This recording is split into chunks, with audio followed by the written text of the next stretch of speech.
This is the Detroit Sports Podcast Network. What's up, Detroit sports fans? Welcome to the Fan Report Show, made by fans for fans, powered by the Detroit Sports Podcast Network. I'm Nick, and with us today is Andrew's going to give us this week's topics. Well, the Lions had mercy on our hearts today and didn't make us sweat it out for once. And Derrick Rose is now rumored to be traded to another LA team. We'll discuss. It's the Fan Report. Have the Lions really made you sweat in any game outside of the Bears game? Yeah. What game? Remember the Saints game? They tried to come all the way back and they got awfully close at the very end. I wasn't really sweating in that game, though. I really didn't have any confidence. The Cardinals game was pretty close. Okay, the Cardinals game, I'll give them a... They made me sweat in that game just because I didn't trust them. But the Bears game, they definitely obviously made me sweat. But the Packers game, they just got blown out. Yeah, the Packers game got blown out. I mean, they had the 11-point What was the lead. last Lions win you remember where you weren't starting to panic a little in the fourth quarter? Well, I mean, we've only got 2 this year, so... I'm saying the last one you remember. I'm not saying this year. I don't know. I'm usually panicking regardless.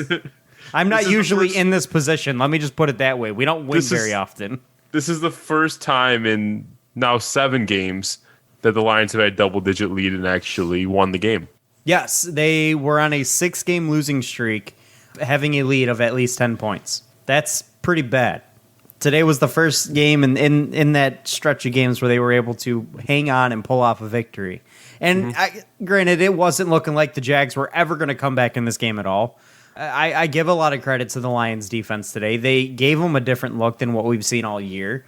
Good mix of man and zone.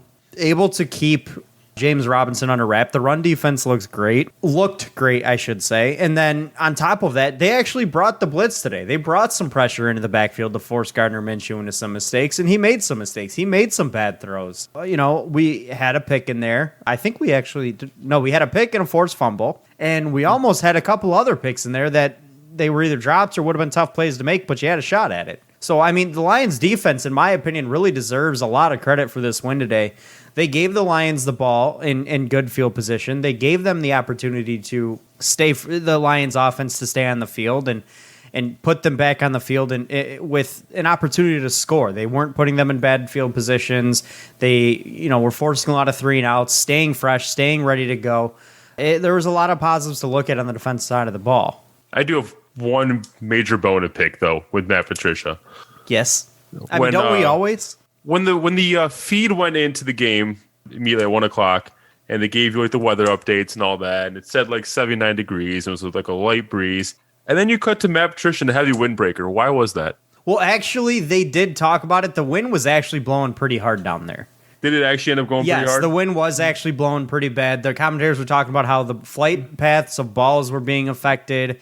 Maybe down on the field, the wind wasn't as affected as much, but once the ball got up into the air, that's where the wind had an effect on the ball. Now, that has no effect on Matt Patricia wearing a windbreaker. But maybe there was a bit of swirling winds inside the stadium today. I don't know. I was really confused because I saw him in a windbreaker. Right next to him was an assistant coach in short sleeves and a t-shirt. I'm like, what is going on? Hey, he just wanted to stay warm. He wanted to stay warm and ready to go. But there were, I think, on the Matt Prater 57-yarder that he missed, I do think the wind actually kind of took that one and pushed it a little bit. I saw it a few times where it looked like the flight path into the wind for that too. So right, it looked like the flight path of the ball or the wind was affecting the flight path a little bit on some of the deeper throws for both teams as well as on some of the kicks. But there honestly aren't too many negatives to take away from this game in terms of the Lions. So the one big one for me is Okudah. He got destroyed by Keelan Cole. Yeah, Keelan Cole took him apart. In fact, I think it got to a point where Keelan Cole was so consistently beating Okudah that they switched him off of Okudah, I remember. I'm pretty sure they moved him back over to Chark. Okudah was the one on him for that 50-yard play, though. Right, he was. And once again, we see Okudah struggle in coverage. And it's not like he's going up against the Michael Thomases or the Devontae Adams of the world here. He went up against Keelan Cole for a majority of this game, and he got beat. So this is now a couple of times we've seen him go up against a less than stellar receiver, really the second, maybe even third receiver for the Jaguars, and he got beat. He got beat by Marquez Valdes-Scantling. He got beat by Keelan Cole this week, and I know he got beat a couple of times by Traquan Smith as well for the Saints. I know, he had to go up against Hopkins, and that's a bit of a raw deal there. Yeah, and Devontae Adams to start, but he didn't go up against Devontae Adams very much in that game because of the injury. His coverage skills don't look to be that great to start. He had a couple of good tackles today, big-time good tackles today, but... Yeah. That's one positive we can say. He can tackle pretty well. He's a sure tackler, but we don't pay him to be a tackler. We pay him to be a coverage man. He's supposed to be our number one corner. I'm honestly worried about what we're going to do with him next week against the Falcons. I am too scared to play him against either Calvin Ridley or Julio Jones. Yeah, that'll be brutal. You're going to have to maybe even give him some help. I think Tracy Walker's looked pretty good to start the year. I think Daron Harmon's actually looked halfway decent at times. So I think you can possibly put give him some help, maybe a safety over the top, kind of shadowing a little bit to give him a little bit of a cushion to kind of stay within himself, not try to overextend a bit and end up getting beat. Just give him a little bit of that confidence boost with some help on his side. But other than that, I don't know what you can do because I don't know if the Lions have a corner that can match up against a Julio Jones. He's too big, too fast, too strong. So what do you do there? I don't know. And Calvin Ridley is obviously a stellar receiver in itself as well. So start of the week alert. Start of the week alert. Yeah, I would probably lean Calvin Ridley as a guy I would look to start. I would lean towards them both. I think both are going to have a solid week next week. Just like they did today against Minnesota. I will say this. If the Lions want to win that football game against the Falcons, Stafford's going to have to be a lot better because they are going to have to throw the ball a lot. Yeah. And he has not looked that great to start this year. He had one really good game, but I haven't really seen the vintage great Stafford come out that we saw early on in the year last year where he was winning games himself. Granted, today he didn't need to be, but at the same time... He didn't really have to be stellar. Right, but at the same time, he still showed moments where he was making the same mistakes he made earlier in the season with some overthrown balls or underthrown balls. And I know he had a couple of balls that were dropped that should have been caught, but he's still making some of those same mistakes. He did look quite a bit better this week. He seemed to be driving the ball a little bit better, more decisive with his decision-making there. But at the same time, we still saw him make a couple of those mistakes that we've seen him make this year, honestly, almost consistently. Yeah. So he's going to need to be a lot better next week if they're going to want to win that game against the Falcons. Let's talk about DeAndre Swift real quick. He had a coming out party today. This man took over the starting job. 14 carries, 116 yards, 2 touchdowns. He was still out-touched by AP. I think it's definitely time, and I think not just saying like me, like I think we should start. I think next week you're finally going to see DeAndre Swift be the lead back in this backfield. So in terms of total usage, DeAndre Swift actually did have more touches than AP today. DeAndre Swift had 17. Yeah, I'm just talking about carries. AP had 15. Now, I'm not exactly worried about the fact that AP had more carries than him this week because if you really watch the game, I mean, in the first quarter it was all AP. AP had, I think, like 6 or 7 carries just in that first quarter alone. Yeah. And then after that, it was pretty much, once DeAndre Swift had that 54-yard run, it was all Swift the rest of the way. Swift was the back almost every and they basically closed out with down. AP. Right, and they basically just closed down with AP, which I totally understand. Keep the young guy fresh, keep him, don't overextend him. But it was nice to see them understand that, hey, we got a guy who's hot right now. Let's use him. Let's, grind him out and have him win this game for us. That's exactly what Matt Patricia and Darrell Bevell did with this offense and with the way that they were running the offensive play calling. They continued to give the ball to DeAndre Swift. And honestly, DeAndre Swift really had 136, 138 yards rushing in this game because he had 2 10-plus yard gains that were called back by holding penalties. So, I mean, this guy had a stellar performance today, and he had a massive coming out party in a way that honestly kind of surprised me because I wasn't expecting a lot coming into the game. Granted, I did put him in a FanDuel lineup and a couple FanDuel lineups last night before taking him out this morning because that lack of confidence in the way that this team uses him just took it away from me. But I did have some level of expectation for him going into this game, but to see him come out and be the guy that we drafted him to be with that 116 yards and 2 touchdowns to go with 3 catches for 7 yards. I mean, that's what we drafted him to be. We drafted him to be the guy in this offense in the backfield, and that's what he was today. He was the guy, and there was nobody even close. AP, 15 for 40 and a touchdown, 2.7 yards a carry. That's not going to get it done. Carry on, 4 carries, 9 yards, 2.3 yards a carry. That's not going to get it done. So the way I'm seeing things right now, we go into next week leaning on DeAndre Swift. Make him our bell cow. Use him the way we've used AP so far this season. Give him 18, 20 carries in the game if game flow dictates that, but give him 20 touches in this game. Maybe 15 carries, 5 catches. That would be awesome. 15 carries, 5 catches for DeAndre Swift, and I'd be ecstatic because he will give you that production that you ask him to. A stat they threw up towards the end of the game, DeAndre Swift, first running back since Barry Sanders for the Lions to have 100 rushing yards and 2 touchdowns in his rookie season. Wow. Kind of surprised Javid Best didn't do that at one point. Yeah. I mean, Javid Best was the last. Was he the last? No, Reggie Bush was the last 1,000-yard rusher for us. I mean, if they continue to use Swift the way they did today, and even more so, and lean on him a bit, I can see DeAndre Swift potentially hitting 1,000 yards. Maybe not this year because he's off to. He didn't get. It's week 6 now, and they've already played 5 games, so maybe not this year, but next year they continue to use him this way. I definitely think we could see it. I agree.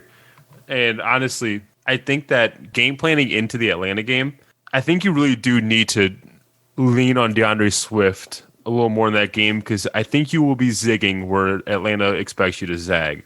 So I think Atlanta's going to expect the Lions to come into the game throwing the ball because, I mean, outside today, the Lions have been a passing offense. That's been our offense. And I feel like if you go in leaning on Swift early, I don't think the Falcons' run defense, even though they did well against Madison today, I don't think their run defense is going to be good enough to really contain them that well. So I think going in establishing the run with Swift, I think could really work against Atlanta. I do too and also the one thing about it is the one way to beat Atlanta in next week is you're going to have to keep the ball out of their offense's hands. You have to allow your offense to be to help your defense here because Atlanta's going to come out gunslinging and make your defense tired because your defense is going to have to run a lot trying to keep up with those receivers and that passing offense. So if your offense can control the tempo, control the TOP, you can keep your defense fresh. You can keep their offense off the field and limit the amount of points that they can put up on you. And the best way to do that is by running the football. Eat up the clock. Have those 7, 8, 9-minute drives that every team that lead to a touchdown that every team loves to have to keep the other team's offense off field. And that's how you can beat the Atlanta Falcons is controlling the tempo and controlling the time and possession in next week's game. Because you certainly don't have the secondary to contain Julio Jones and Calvin Ridley. No, absolutely not. And I really wouldn't expect the secondary to do it. And in all honesty, though, you also have to bring the blitz on Matt Ryan. You have to make him uncomfortable. Don't let those receivers make plays themselves and get open themselves. Force them to stay in their scripted routes. Don't let them get beyond that and be creative. And don't give Matt Ryan time to allow those receivers to do that. Let's look at the other side of the ball real quick. The Lions' run defense actually showed up today. James Robinson at 12 carries, 29 yards. That's a 2.5 yard per carry average. Do you think this is something that you can expect going forward, or do you think this is more of the Jags offense just having been a mess today? I think it's a little bit of both. Minshew did throw the ball 44 times. He did.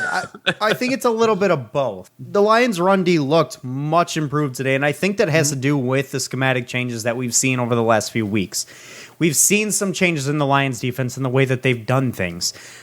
Playing more zone. Today, rushing the passer a little bit more, bringing a little bit of extra pressure. We've seen a mix of different things schematically that I think have taken some of the pressure off that run defense, which has helped out in a big way. Now, the Jaguars' rushing game is honestly pretty damn good. It's a good rushing attack that the Jags possess, and they've been James successful Robinson this year. Been a big surprise. Absolutely, and they've been successful this year, and the Lions were able to shut it down entirely from the get-go in this one, and not let go of the chokehold there. And obviously the offense, with the way that they were playing the game, it put more urgency on the Jaguars to go away from the run. The Jaguars love to emphasize the run and use that to set the tempo for their offense. And the way the Lions are running their offense, it forced the Jags to be a little bit more urgent and throw the football more. which made them uncomfortable. So again, going back to, if you control the tempo on offense, you can get things out. You can get the other team's offense out of rhythm. And that's a big reason of what happened today. Obviously, again, a lot of credit goes to that defensive line in that front seven and stopping the run. We did see some safety help and we did see some secondary help come up and make some plays as well. But again, that front seven played excellent for the Lions today and stopping James Robinson from making anything happen. So Lions are sitting at 2-3. Matt Patricia slowly coached his team. I don't want to harp on Patricia today because I'm tired of doing it, but I'm just curious. As a Lions fan, has he won you back a little bit, or are you saying you did what you're supposed to do against a bad football team? Let me answer that question by saying this. If you watch the broadcast of that game and were listening to the commentators talk, there was a moment in time where the commentators were talking about Matt Patricia and how a lot of his players are on their phones playing video games and Madden, talking about Madden rankings, and they talked about a story that Matt Patricia went to his own son and said, all right, who's your coach on your Madden team? And his son said, Sean Payton. Not even him. His own son won't even pick him as the head coach of his Madden football team. That right there should tell you how much faith anybody should have in this man. Can he win the job back for me? Absolutely. Absolutely, he can win the job back in my eyes. He go on a little bit of a run, make the playoffs, be close to the playoffs, competing towards it, be better than what I expected you to be going into the season, which again is a 6 or 7 win football team. Right here and right now, I look at the 2 wins that the Lions have. One where I think the Lions got a little bit fortunate against the Cardinals because of a bad Kyler Murray day, and one today that straight up looked like a really good team win. I do think that there is a chance Matt Patricia could win this job back in my eyes. There is. And it's continuing to adjust and change things schematically. He didn't have the big blow-up quarter that he always has had every single week. That's he the most didn't have complete that game today. they've played this season. Absolutely. And that needs to continue to happen. But he's got to do it against good football teams. He's got to beat the Colts. He doesn't beat the Colts. And now, mind you, I don't expect him to beat the Colts in 2 weeks. I think the Colts are just a far superior football team. But wins against teams like the Colts, the Panthers, the Bears, the Titans, maybe the Packers at home. It's those games that winning those games is what wins him back the job in my eyes. Has he done it yet? No, he's not. I don't think that he's done enough. I still don't have the faith in him to make this football team a winning team. But is the opportunity there? Yes, it is. And I think he's got a soft schedule coming up that can kind of really help him gain some confidence in this team, some confidence to put him in the position to where he strikes and nails that job down. Yeah. So I'm curious to hear your thoughts, though. Yeah, this is where I sit. There's part of me that's afraid of the Colts, but I also feel like if our offense can, this is a big if, I guess, but if our offense can be good enough to put up just what we're averaging on the season, which is in the high 20s for points, which I think it's like around 28, 29 points a game. If our offense is good enough to just put which is good enough for 19th in the league. I saw that stat to begin the game. They probably move up a little bit from today, but yeah, 19th in the league. I'm gonna say if our offense is good enough to flirt with 30 against the Colts, I don't think against that Colts defense that's a struggle there is against that Colts defense. Yeah, I don't think that Colts offense is. I'm not afraid of that Colts offense. Phillip Rivers, he did mount the comeback. He did in a big way. He looked damn good today. For 3 quarters, he looked like old man Rivers. He did. So that's the game I'm worried about on the schedule the most until we get into December. But the Lions Falcons game, for example. Here's what I'm trying to say: if Matt Patricia can take us to that first December game, the divisional game against the Bears, looking at it being 8-3. Oh God, 8-3. Yeah, as in winning the next 6 in a row. Then he can win me back. Wow. All right. You're full of winnable games. You are. You do have winnable games. You have to win like one game that I wouldn't be expecting you to win, and then you're sitting at 8-3 going against your divisional rival in December. So looking at he's won me back. Looking at those next 5 games, you've got the Falcons, Colts, Vikings, Washington football team, Panthers, Texans. The Falcons, in my opinion, they don't match up well against them, but the Falcons are not a good football team. That is a game you can win. That's just going to be a pure shootout. It is. That's what that's going to be. They don't match up well, but that is a game they can win. The Colts, that's the most daunting game to me. That is the most daunting game to me as well, because I think that Colts team is a playoff team. It's a team competing for an AFC title. That's a team that is winning now and ready to win now. Now, Phillip Rivers, again, like you mentioned, does not look great, but he certainly looked a hell of a lot better today. Vikings. That's just fully expect you to win that game. That's at a this point. dumpster fire in Minnesota. My God, did I have that team wrong from the beginning? Yeah. Washington football team, Fully expect you to win they that look game. in shambles right now. They are not very good. They lost to the Giants by 1 today. Ouch. The Panthers. Fully expect you to win that game. Really? I disagree with that. That one's a little bit tougher because the Panthers. They looked terrible today against the Bears. Did. Absolutely terrible. They did, but I think the Bears are a little bit better than we've been giving them credit for. I will say that. I think the Defensively. Bears, yes. I think the Bears, and they do just enough offensively to win games. That's the thing, is the Bears are just winning football games. Does it look good? No. Is it pretty? Hell no. But they're winning games. And that's the big difference maker. And I think that Bears football team actually could be somewhat good. And I hate I hate to say that because I had that team pegged for last place going into the year. But the Panthers game, in my opinion, is going to be a tough one because that's a team that doesn't make a lot of mistakes, and the Lions are a team that They made a hell of a lot of mistakes today. they did. But again, you're talking about a defense in the Bears that's arguably the best in the NFL right now. Your defense is not that. The Lions' defense is not that. The Panthers are a team that does not make a ton of mistakes, and the Lions are a team that needs the other team to make mistakes in order to pick up these wins. Like what Gardner Minshew did today, missing some throws and turning the ball over, and then the penalties on both sides of the ball by the Jaguars. The Lions were able to capitalize on those and make things happen. The Panthers are a team that does not make those mistakes. If those mistakes aren't made today, we're looking at a different ball game. And then that's a game that I've got kind of up in the air. I really don't know either way. I lean a little bit towards the Panthers winning that game because they do play normally mistake-free football. They're a well-coached team. They don't commit a lot of penalties. They don't turn the ball over a lot. The Texans, that's a game I think you can win also. I lean towards the Lions there, and then that takes us into the Bears. So next 6 weeks, there is a chance that you could be looking at a 7-4 and 8-3 season going into that Bears game in December. So I mean, there is a chance there, absolutely. Now, what if that's what it would take for him to? He would need to go above my expectations for him to win me back, and that's what it would take for me to be actually impressed with what they're doing. Is they're winning games that they're not supposed to win and beating the teams they are supposed to beat over the next 6 games. If they're able to pull off wins against the Colts and the Panthers, I'll be impressed. And those 2 games are the 2 games I would say they're not supposed to win. The rest of them, I think they should win. They should beat the Falcons. The Falcons are not a good football team. Granted, that offense is lethal.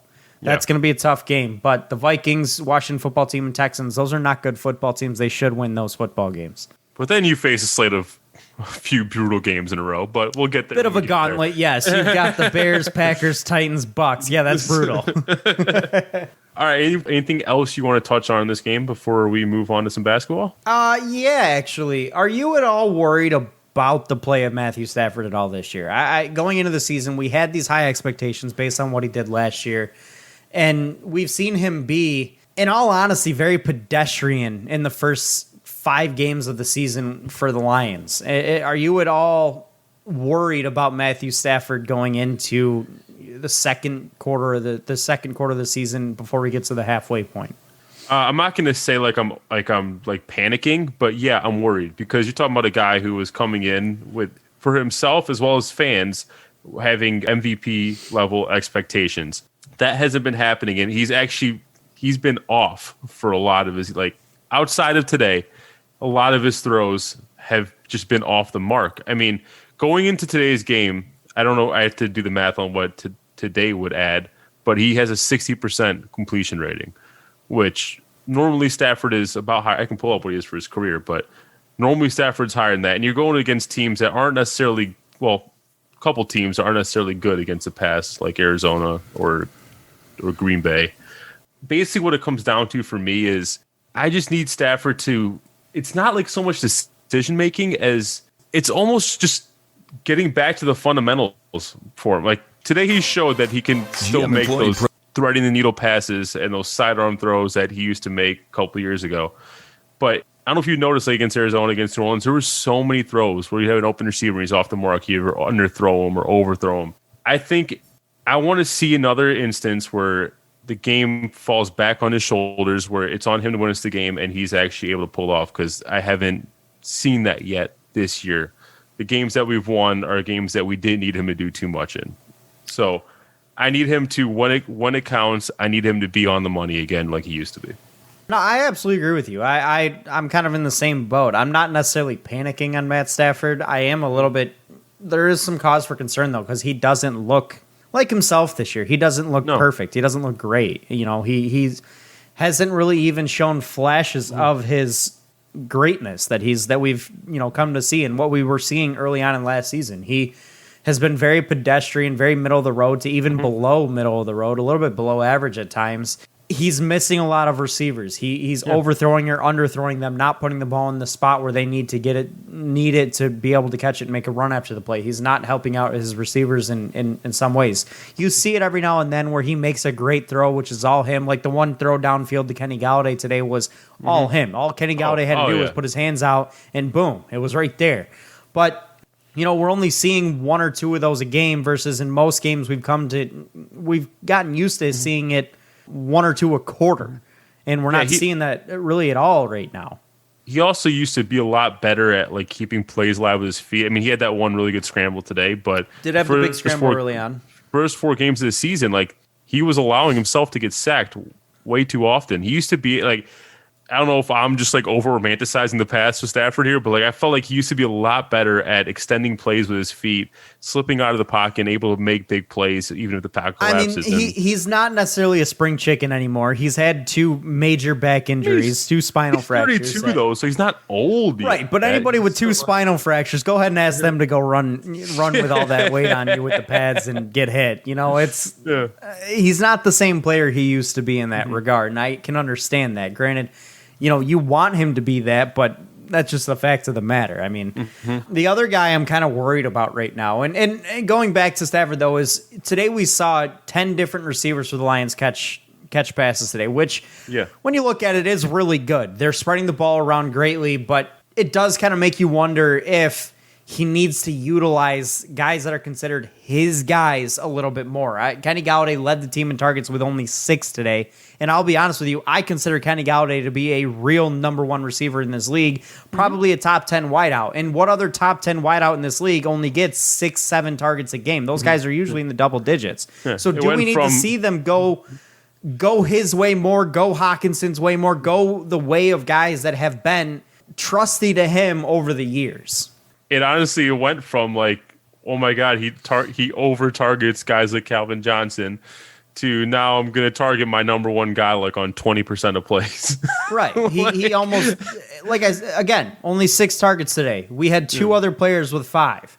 Then we had a player, then Swift had 4 and everybody else was 1 or 2. But guys like Kenny Galladay who are top 10 receivers, I think you'd be hard pressed to find another top 10 receiver in the league that gets targeted this little.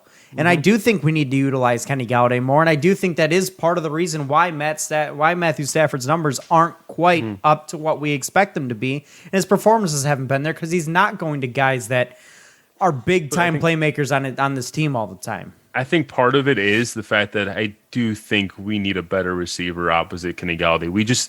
I just don't think we have a dangerous enough receiver to take attention off him.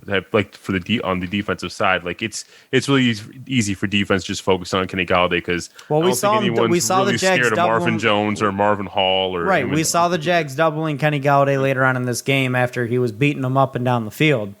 And I kind of agree with you, and that actually leads right into the next point I want to make is I'm seriously worried about Marvin Jones. His numbers this year he's literally just been non-existent. He's got, he does have a touchdown this year, but 12 catches for 138 yards and a touchdown. I mean, there's receivers in this league who have had a better game than that, let alone a season so far. So, and you mentioned not having a true threat, opposite Kenny Galladay, but we've seen Marvin Jones be a true threat opposite of somebody. Opposite of Golden Tate, he was a true threat. Even opposite of Kenny Galladay at times, he was a true threat. So where is that this year? We're only like a couple years removed from a season where he had 1,100 yards receiving. Exactly. For the Lions. So where is Marvin Jones to start this year? And why is he not, 1, a bigger part of this offense, and 2, why isn't he making bigger plays? 2 catches for 8 yards on 5 targets today. That was second on the team in targets, tied with Hawkinson. So where is that gone? Who is the number 2 guy in this team? Because it looks to me right now like it's TJ Hawkinson. And even he's not getting targeted that often. Well, he tied for second most targets on the team today with 5. So, but like going into the game, like I think he actually was the leading receiver for the Lions. TJ Hawkinson was he? I believe so. Yes. And in terms of Marvin Jones, it's not like Stafford's not looking for him. He's getting targeted almost as much. At least today, he was getting targeted almost as much as Kenny Galladay. But I don't know if it's just he's lost a step. He's not getting as much separation from his routes as he normally does. I honestly wish I had an answer for you. I think it's just general degradation, if that makes sense. I mean, maybe you're right. I really don't know. How old is Marvin Jones now? I don't even think he's that old. 30. Oh, yeah, he's 30. He's not that old. Yeah. It's, again, I expect more out of a guy like Marvin Jones this year. I do. Mm-hmm. He's not exactly looked his greatest. I think there's a lot more that he has to give this team, and we've seen it before. Again, even last year he was better than he's been this year. So I'm very curious to see or to figure out where he's gone, why he hasn't been that good this year. I think it's ever since, and not to harp on Patricia again, but I think it's like ever since Patricia took over, he just has not as been a big a part of the offense. Outside of, I remember last year he had a good utilization in the red zone, but like outside of that, like he went from 1,100 yards in Caldwell's last year to 500 yards the year Patricia took over. Then 2019, after Galladay got hurt, then Marvin Jones stepped up a little more, but. Maybe it's game planning. Maybe it's Patricia does not know how to call an offense that can fit both Kenny Galladay and Marvin Jones. And that's entirely possible. I mean, that goes more towards Darrell Bevell calling the plays in the offense than Matt Patricia, because Darrell Bevell has more. Well, Darrell Bevell has been here since 2018. Right, but again, I don't think Matt Patricia has much say in the way this offense runs. I'm just going to throw that out there. I think this is pretty much focused on Darrell Bevell and the way he calls the offense. But again, going to what Darrell Bevell did in Seattle, there was multiple receivers that were making plays. I mean, Golden Tate was a guy who made some plays there. You had Jermaine Kearse was making plays there. You had names there that were making plays. Tyler Lockett. They had guys, they had multiple receivers that were making plays and making a name for themselves on those Seattle Seahawks teams. So why Marvin Jones isn't more involved in this offense is beyond me. But to answer the question, yes, TJ Hawkinson was the leading receiver going into this week. He had 180 yards receiving. Danny Amendola was number 2 with 177. Marvin Jones number 3 with 138. Obviously,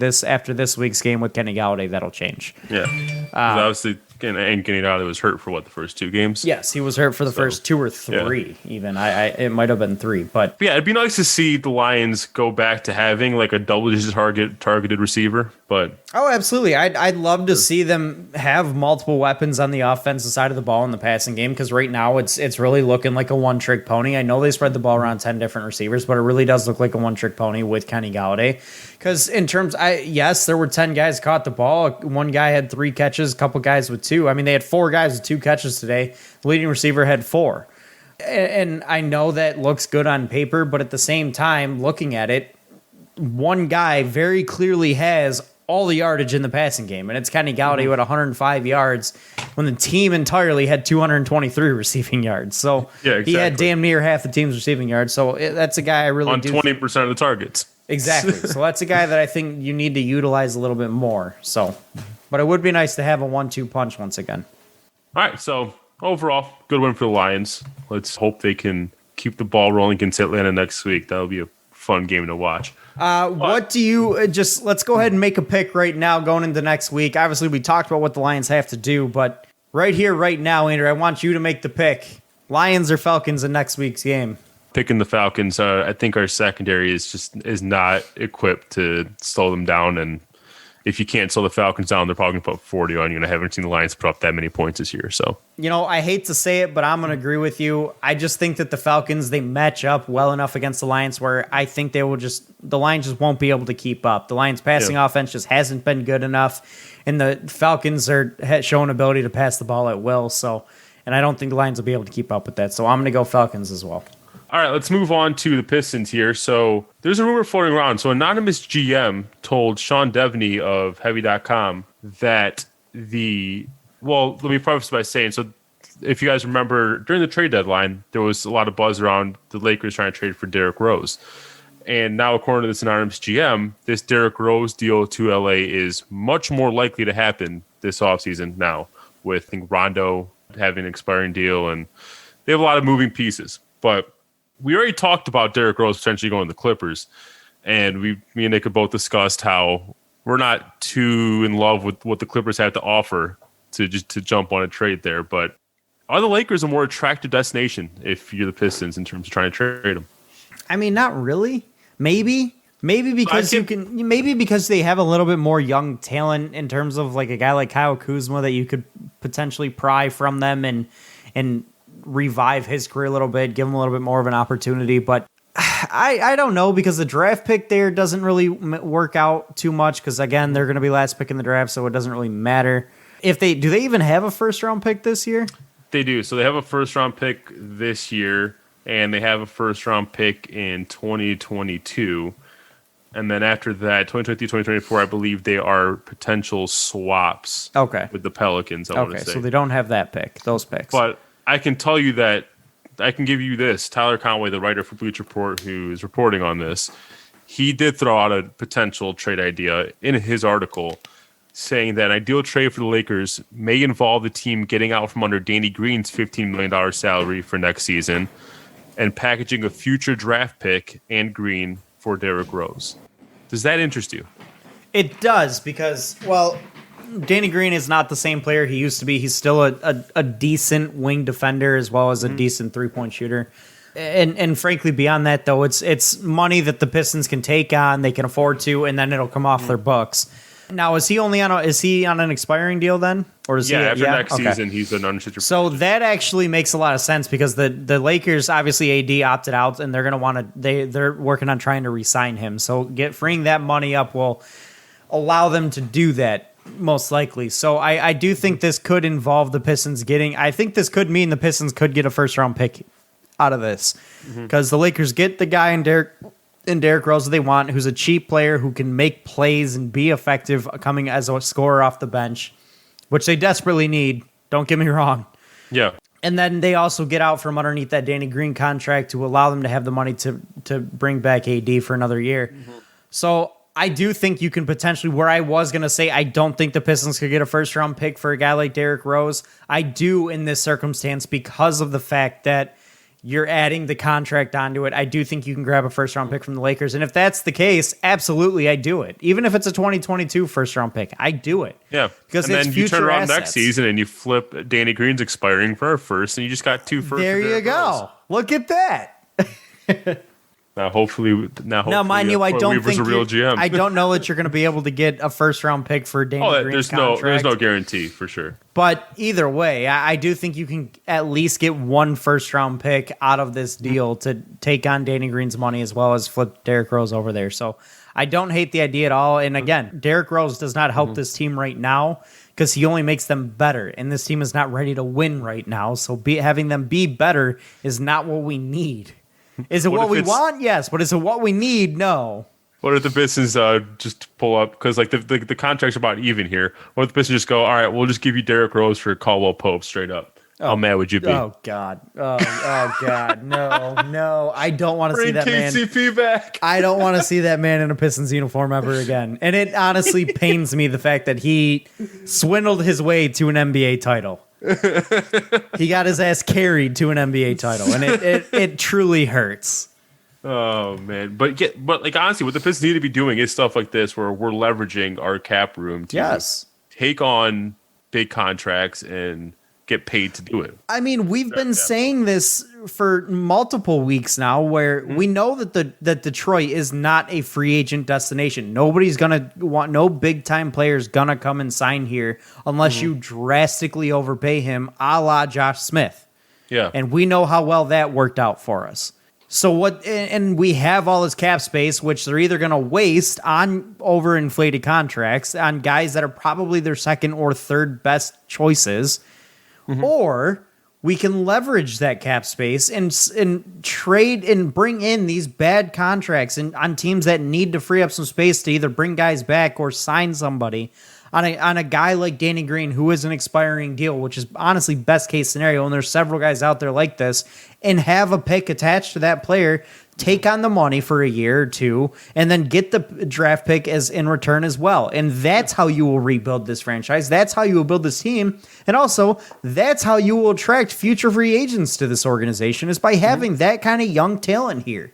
Yeah. I really don't think there's too many players in this league, too many big-time players in this league lining up in a long line to go play with 33-year-old Blake Griffin. I don't see it.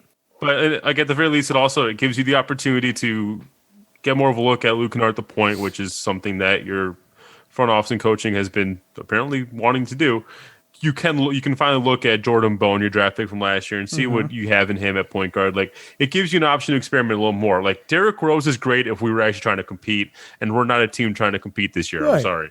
So. And it also gives you a chance to take a real good look at whoever you draft this year, because that person's going to play a bigger role. It's going to give you an opportunity to take a real long look at Sekou Doumbouya. Another very good point. Because again, the guys you're looking at targeting in this draft are guys like Killian Hayes and Tyrese Halliburton, who are going to play primarily ball handler type roles in this offense. So not only Luke Kennard, but also your future draft pick this year. And then it's going to allow you to take a good long look at guys like Sekou Doumbouya, Jordan Bone, as you mentioned. So it's going to allow you to look at what you got with these young guys. Yes, this team is going to be bad if you end up going this route.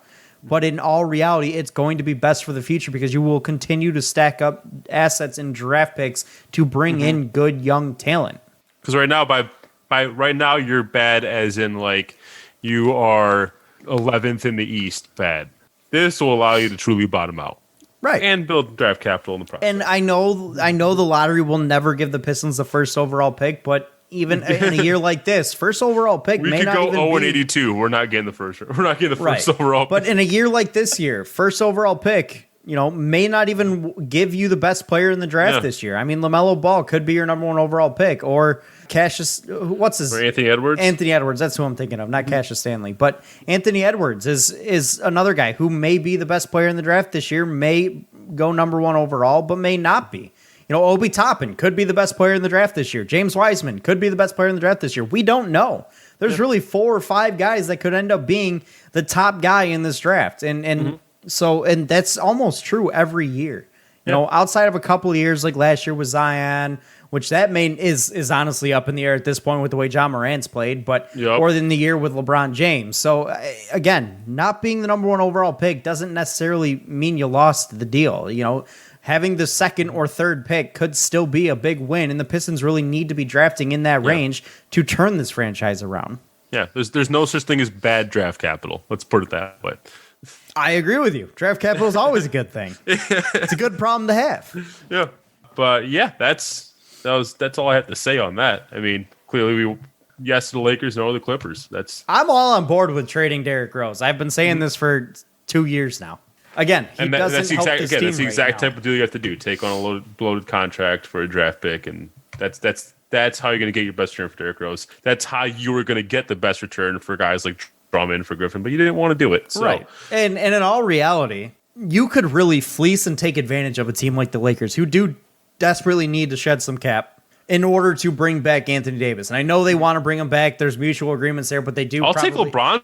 I'm sure we would take LeBron. Contract if they want to I'm sure we would, but I don't think that's going to be an option. Okay, just for a fun question. If you put LeBron on this team, is this team going to the NBA Finals? I know it's never happening. I'm curious to hear your answer. I mean, maybe he's taken some terrible teams to the finals. He's taken one terrible team to the finals. One. Okay. One. That 07 Cleveland Cavaliers team was not a good basketball team. He took them to the finals. Beyond that, how good really was the Cleveland team you won with, though? Like Kevin Love and Kyrie Irving, are you kidding me? Kyrie's been a negative at this point in his career, and Kevin Love is barely ever on the court. Okay, you shut your mouth. I'm muting your microphone. How can you say Kyrie Irving has been a negative? He's been one of the best shooters and ball handlers year in and year out. The Nets were better with him off the floor this season than they were with him on the floor. Okay, that's a different situation, though. A totally different situation. You can't tell me right now right now, you cannot tell me that the Cleveland Cavaliers would have beaten that Golden State Warriors team if Kyrie Irving was not there. They would not have gotten that far. I don't think they would have at all, and I don't think there's a chance in flying hell that they would have if Kyrie Irving was not there. And honestly, I think the same with Kevin Love, too. Kevin Love has put up, I know he wasn't as good as he was with the T-Wolves, but he was still a massive part of that team in a lot of different ways. Big-time outside shooter, big-time rebounder, liability defensively, but again, that whole team was liability defensively. Yeah. Again, without Kyrie and Kevin Love, I don't think they win that title at all. At all. I don't even think they reach the finals. Damn. Because beyond those three guys, that team was straight up dog shit. Tristan Thompson was garbage. That man may be one of the worst starting centers in the NBA. He's barely a center. I know. J.R. Smith, that dude's higher when he's playing than he is sober and doesn't know where he is half the time. Iman Shumpert's one of the most overrated players I've ever seen. That dude sucks. Oh, my gosh. That team was not good beyond those three guys, but those three guys made that team good. Without those two, without Kyrie and Kevin Love, that team does not make the NBA Finals, no. I give him a lot of credit for 07. I do not give him credit for the rest. I don't give him all the credit, I should say. Dude's one of the greatest of all time, don't get me wrong, but I don't give him all the credit. He still has yet to win it without a big-time superstar. And mind you, he had that last year and didn't even make the playoffs. No, he didn't have that last year. Who do you have? Did he have AD last year? No. Okay, he didn't have it last year and didn't even make the playoffs. So there's your answer. He had no one last year. There's your answer. He couldn't even take that team to the playoffs. So what makes you think that he could take the Pistons to the NBA Finals? Because he's got Derrick Rose and Blake Griffin. That's a little bit better. I'll give him that. That is a little bit better. I'll give him that. It would be a lineup of like Derrick Rose, Luke Kennard, him at the 3, Blake, and then I don't know who you're starting at center. Henson, Vaughn, Christian Wood. Oh yeah, I forgot about if Christian you bring Wood. him back. I'd love to. Honestly, that lineup may not be that terrible. I think your bench is abysmal, but that lineup may not be that terrible. Yeah. I think you could take that team to the finals. The East is pretty tough, man. I don't know what you're getting through Milwaukee. And Miami would be a tough one too. Yeah, Miami got through Milwaukee pretty handily. Miami played some of the best basketball they've played in a decade. That's why. Jeez, they like exploded in the bubble. I know. They damn near popped it. The East, in all honesty, the top end of the East is scary good. Like Boston's really good. Milwaukee's really good. Miami's really good. Toronto's really good. Hell, Philly, even though they don't look it sometimes, are really good. There's a lot of good top end talent in the Eastern Conference. All right, you put LeBron on the Cleveland Browns. Are they a better football team? I mean, you put a super athletic 6'7" man on any football team, I think you might have a better situation. Granted, I don't think at 34, 35 years old now? 36. 36 years old now? God, where's the time gone? I remember when he was 18. Wait, what was that? He's literally Kermit the Frog. That was the point. Wait, he's 35, 36 in December. Okay, so he's 35 years old. I don't know how many 35-year-olds in the NFL are playing that well. Yeah, I got you there. Oh, man, either way. Yeah. That's all we got to say on that. Can you believe that we can remember that man's entire NBA career? I don't feel that old. But apparently I am. To remember a guy who's played a long career. Dude's played 17 years now. Mm-hmm. It's a long career, and we remember the entire thing. We were young when it started. It's one of the first drafts I remember following, first NBA drafts. Where I was like dialed in from the beginning to the end. That's one of the first drafts I think 2002 was like the first one I actually do remember actually paying any attention to, and then because I think that was one that Yao got drafted, right? I think so. Yeah, that was the first I remember paying any attention to, and then I was a little more locked in 2003 draft because I remember the Pistons having a top pick. And they had the number 2 pick. Yeah, exactly. And wasted it on Darko. Yep. But that's what made me even more locked in. Like 2002 was the first year I paid attention to a draft. 2003 was the first year I was locked into a draft. Yeah, I'll agree. Anything else to add, though? No, that's it. All righty. We will catch you guys next week. Thank you for listening. This has been the Fan Reporters by fans. For fans. Follow us on Twitter at Real Fan Reports, where you can find us. Andrew, thank you for joining me, and thank you to Detroit Sports Podcast as well. We will catch you guys next week. Peace out. Peace. Go Lions.